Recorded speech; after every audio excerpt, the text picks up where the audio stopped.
This video from an American school just went viral, and people are saying this crosses the line. It starts simply enough. You see a classroom, kids at their desks, a teacher at the front, but in the top corner of the room there's a small black camera. This camera is watching, it's analyzing, it is judging. The school calls it a safety tool. Newer parents call it a digital babysitter gone rogue. The clip is short, barely a minute, but it packs a punch. 9-year-old boy at Northwood Elementary. He fidgets, then raises his hand, maybe asking a question, maybe stretching. The camera blinks a tiny red light. A chilling chime sounds. The teacher glances at a tablet, walks over, takes him by the arm, leads him to a cool-down corner. Boy's face, confusion and fear. Classmates whispering, their eyes darting to the camera, captured on a phone by an aide who later resigned. The aide said they could no longer participate in what felt like an experiment on children. The video was sent to a local parent group, and from there, it exploded. The school district initially tried to downplay the incident, releasing a brief, jargon-filled statement about proactive behavior, monitoring, solutions. They claimed the system was designed to detect precursors to disruptive or unsafe events and helping teachers intervene before a real problem starts. Not punishment. But for millions of parents watching from their phones and laptops across the United States, that explanation just didn't fly. They didn't see a safety feature. They saw a child being publicly shamed by an algorithm. They saw a machine telling a human teacher how to discipline a kid for, what, raising his hand too fast, for looking out the window. The incident at Northwood Elementary quickly became a flashpoint, a symbol for a much larger, and much more frightening, debate about technology, privacy, and what it means to be a kid in the 21st century. The video was no longer just about one school, it was about every school. So what exactly did this AI camera do?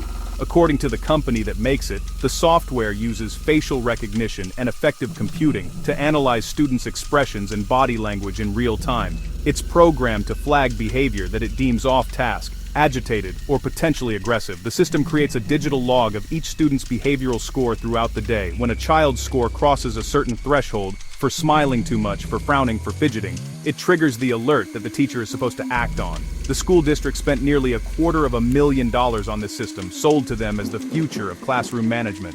Parents, understandably, had a slightly different take. The reaction was not just negative, it was visceral. A wave of outrage swept through the Northwood parent community first, then spread like wildfire. At an emergency PTA meeting, one mother stood up, her voice trembling with anger. My daughter came home in tears last week. Why?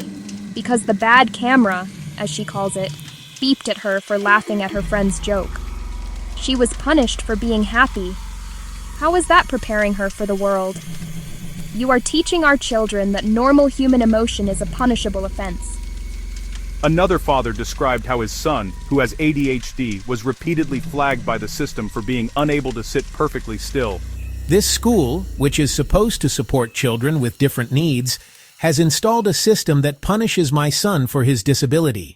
The stories poured out, painting a picture of a school environment that had become tense and anxious. Children were reportedly afraid to move, to speak, or even to look away from their desks, fearing the silent judgment of the camera in the corner and the soft, damning chime that would follow. The school's defense was that these were just growing pains. In a follow-up statement, the principal argued that the technology was still in a calibration phase. They claimed the system needed time to learn the classroom's unique dynamics. We believe that, once fully optimized, this technology will be an invaluable asset in ensuring a safe and productive learning environment for all, the statement read.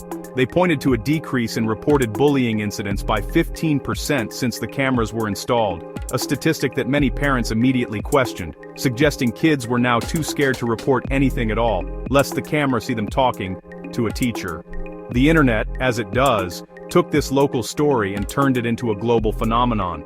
The original video, first posted to a private Facebook group, was screen-recorded and shared on TikTok, where it went supernova. As of this morning, October 23, 2025, the clip has over 55 million views on that platform alone, with millions more on X, Instagram, YouTube.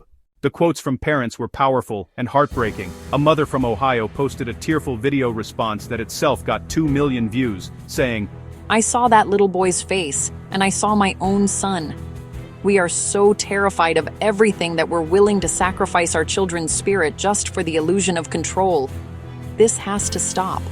A father in California wrote on X, "We've gone from no child left behind to no child left unwatched. What a sad failure." The sheer volume of the response was overwhelming, transforming a local school district issue into a national referendum on surveillance. This story hit a nerve because it touches on deep-seated fears that many people have right now. First, there's the fear for our children's well-being. The video provides a stark visual representation of a cold, unfeeling system being imposed on vulnerable kids. Second, it taps into the growing anxiety around technology and artificial intelligence moving faster than our ability to regulate it. People see this and wonder if they can do this in a third-grade classroom. What's next? Your office? Your home? The speed and scale of the digital reaction showed that this wasn't just about one camera, it was a proxy war over privacy. Multiple online petitions sprang up on change.org, with one demanding the immediate removal of the AI surveillance system from all schools in the district, gathering over 200,000 signatures in less than 48 hours. Influencers with millions of followers, parenting bloggers, tech ethicists weighed in, amplifying the story and dissecting every frame of the video. The pressure mounted, turning the Northwood School Board into an unwilling symbol of technological overreach in modern education. Faced with a PR nightmare, the school and its supporters tried to mount a defense, arguing that the public was missing the bigger picture.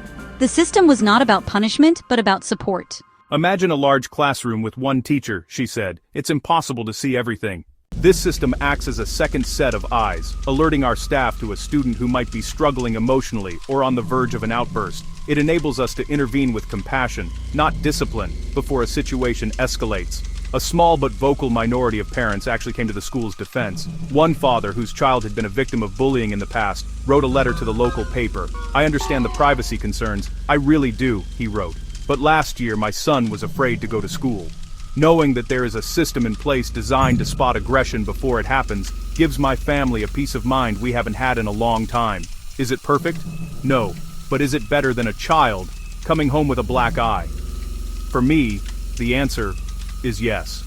Proponents argue that in an era of underfunded schools and overcrowded classrooms, technology is a necessary tool to keep order and safety. However, child development experts and privacy advocates sounded a much louder alarm. Dr. Alicia Reyes, a renowned child psychologist, warned of the long-term consequences. Children learn emotional regulation through social interaction, through trial and error, through making funny faces, and getting fidgety, she explained in an interview. When you have a machine that flags these perfectly normal behaviors as negative, you are conditioning children to suppress their authentic selves. You risk creating a generation of kids who are anxious, emotionally stunted, and distrustful of authority. She stressed that an algorithm can't understand context. It can't tell the difference between an angry scowl and a look of intense concentration. Privacy advocates, meanwhile, focused on the data. Where is all this information going? Who owns the behavioral profiles of these 9-year-olds? This school has created a permanent record of a child's emotional state, collected without meaningful consent, and analyzed by a private, for-profit company, said a lawyer from the Electronic Frontier Foundation. What happens to that data if the company is sold? What if it's hacked? We are treating school children like lab rats in a vast, unregulated social experiment, and we have no idea what the psychological or societal fallout will be. These experts argue that the potential for misuse, error, and long-term harm far outweighs any perceived benefits of safety. In the end, the story of the Northwood Elementary camera blew up across the country because it's not really about a single piece of technology. It's a story about our deepest anxieties and our most fundamental values. The video is so potent because it's simple, it's emotional, and it crystallizes a complex debate into one gut-wrenching moment. A small child being singled out by a machine. This incident forces us to confront a question we've mostly been avoiding. In our relentless pursuit of safety and efficiency through technology, what are we willing to sacrifice? And at the core of the issue is a clash of rights and fears. On one side, the school's duty to provide a safe environment, a responsibility that feels heavier than ever. Supporters say, if a tool can prevent even one instance of violence or severe bullying, it's negligent not to use it. They argue individual privacy inside a public institution is secondary to the collective safety of the group. On the other side, the fundamental right to privacy and the right for children to be children. Childhood, they say, is inherently messy. It's about learning social cues, making mistakes, and expressing a full range of emotions without fear of being flagged. Constant surveillance breeds conformity and anxiety, teaching kids the safest way to behave is not to behave at all. They warn outsourcing teachers' intuition to software is a dangerous abdication of responsibility, prioritizing data over humanity. This isn't just a debate about a school, it's a preview of the society we're building. We are standing at a crossroads. One path, more cameras, more sensors, more algorithms making decisions in the name of security. The other path, pause, set clear ethical lines, insist technology must serve human values. This classroom story is a national conversation because we all have a stake in the outcome. It forces every one of us to look at that video and choose a side. Do you think this school went too far, or were they right? Comment below.